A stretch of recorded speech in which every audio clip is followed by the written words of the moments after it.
hi hello' নমস্কাৰ অসমবাসী ৰাইজ কি খবৰ আশা কৰোঁ সকলো ভালে আছে স্বাগতম জনাইছোঁ অন্য এটা ভিডিঅ'লৈ মই যোৱাকালিৰ পৰা গাটো ভাল নহয়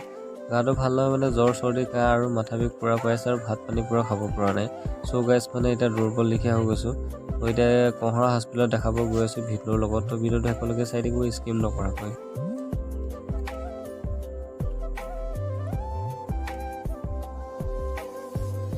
তো গাইজ এতিয়া আমি আহি বগৰীজুৰি পাই গ'লোহি বগৰীজুৰি বেছি দূৰ নহয় অলপ দূৰ আছে আৰু হস্পিটেললৈ তো ভিডিঅ'টো চাই থাকক একেলগে স্কিম নকৰাকৈ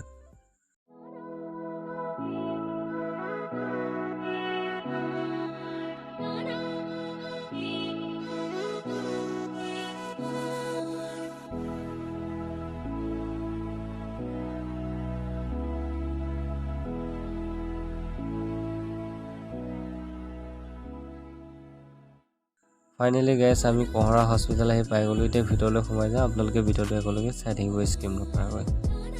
তো ডক্টৰক দেখুৱাৰ পিছত ডাইৰেক্ট চেলাইনৰ বেজি দি দিলে তো এতিয়া মই চেলাইন লৈ পিনি শুই আছোঁ তো দেখিছে আৰু মোৰ অৱস্থা কেনেকুৱা হৈ গৈছে তো গাইজ এতিয়া চেলাইন লোৱাৰ পিছত এতিয়া বাহিৰলৈ ওলাই আহিলোঁ এইফালে ভিনদেউ ৰখি আছে তো এতিয়া ঘৰলৈ যাওঁ বুলি ওলাই আহিলোঁ তো ভিডিঅ'টো চাই থাকক একেলগে স্কিম নকৰাকৈ চ' গাইজ ঘৰ আহি পাই গ'লোঁ যদি ভিডিঅ'টো ভাল লাগিলে লাইক কমেণ্ট শ্বেয়াৰ ছাবস্ক্ৰাইব কৰিবলৈ নাপাহৰিব আজিলৈ এৰিছোঁ বাই নেক্সট ভিডিঅ'ত লগ পাইছোঁ